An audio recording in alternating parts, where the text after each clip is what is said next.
Bonjour tout le monde. Alors dans cette vidéo, on va voir comment est-ce que font les vrais pros pour faire leur conversion. Alors ça implique deux choses.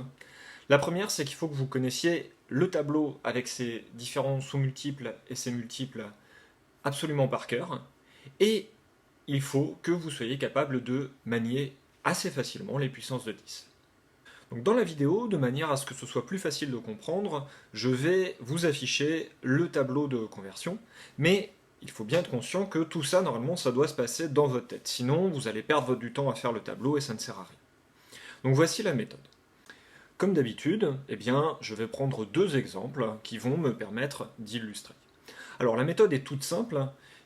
Il suffit de compter le nombre de colonnes desquelles on se déplace pour passer de notre unité de départ à notre unité d'arrivée. Il faut aussi faire attention au sens. Deux exemples. Premier exemple, je veux transformer 50 kg en grammes. Ma colonne de départ, c'est la colonne des kilogrammes. Ma colonne d'arrivée, c'est la colonne des grammes. Pour passer de l'une à l'autre, je me déplace de 3 colonnes vers la droite.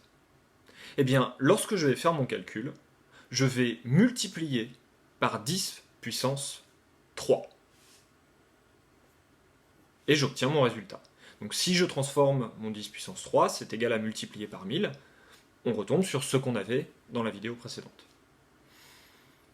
Deuxième exemple, comme la dernière fois, je dispose de 50,2 grammes que je veux convertir en kilogrammes.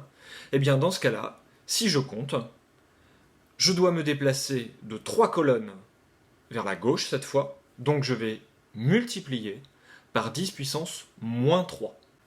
Donc à multiplier par 0,001.